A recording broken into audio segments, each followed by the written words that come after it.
Ny mety ho toetry ny andro eny Andranomasina ny sabotsy 20 oktobra amin'ny nora maraina hatramin'ny lahady 30 oktobra 2024 amin'ny 9 maraina. Tsy misy ny filazana fampitandremana ho an'ny mpampiasa ranomasina. Ho amorontsiraka Atsinanana, Cap d'Ombre hatrany Cap Est, Andrahoana amin'ny Tsitokotoko. Ho avy atsimo Atsinanana na Atsinanana andrivotra ka ho 7 hatramin'ny 9 km isan'ora, hatratra 20 km isan'ora indraindray any avaratra Sambava. Anonjaben'ny ranomasina, ny haavon'ny onja dia 2,5 hatramin'ny 2 metatra, hatratra 2,4 metatra any amin'ny tapany avaratra. Cap Est hatrany Mahanoro, Andrahoana amin'ny Tsitokotoko mety isy tandrifin-drahona mahalana. Ho avy avaratra Atsinanana na avaratra andrivotra ka ho 7 hatramin'ny 9 km isan'ora any avaratry Sainte Marie, hatratra 20 km isan'ora any Ankafa amin'ny fizaran'ny faharoa amin'ny febitaona. Anonjaben'ny ranomasina ary ny haavon'ny onja dia 2,4 hatramin'ny 2,5 metatra.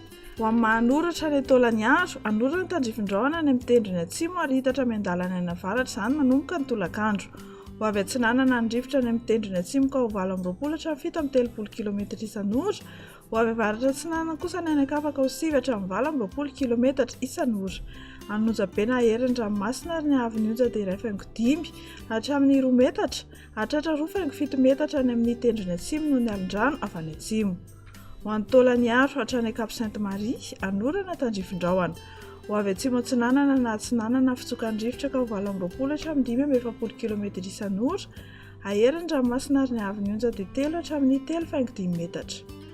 Ho amin'ny morontsiraka Andrefana, Cap Sainte Marie hatrany Cap Saint-Vincent, anorana tandrifin-drahona amin'ny fiandohan'ny febitaona fa ho maina kosa manomboka ny atoandro. Ho avy atsimo Atsinanana amin'ny ankapobeany ny rivotra ka ho 20 hatramin'ny 5,7 km isan'ora, hatratra 5,10 km isan'ora any amin'ny tapany atsimo. Anonjaben'ny ranomasina ary ny haavon'ny onja dia 2,5 mety hatratra 2,5 metatra any amin'ny tendrony atsimo noho ny alin-drano avy any atsimo.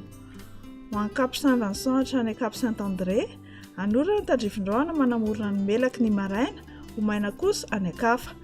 Ho avy atsimo andrefana andrivotra ka ho 7 hatramin'ny 9 km isan'ora, ho avy atsimo ny alina ka ho 9 hatramin'ny 20 km isan'ora.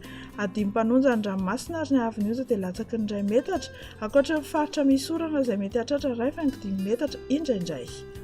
Cap Saint-André hatrany Analalava, anorana tandrifin-drahona vitsy ny maraina, hitsoka avy andrefana andrivotra amin'ny ankapobeany ka ho 7 hatramin'ny 9 km isan'ora, ho tony amin'ny ankapobeany ranomasina ary ny haavon'ny onja dia latsaky ny 4,4 metatra.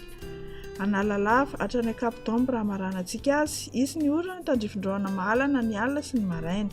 Hitsoka avy Atsinanana andrivotra ny avaratry Nosy ka ho 7 hatramin'ny 20 km isan'ora, ho avy andrefana ny Ankafa ka ho 7 hatramin'ny 7 km isan'ora, ho tonina hadimy mpanonja ny ranomasina ary ny haavon'ny onja dia latsaky ny 2 metatra.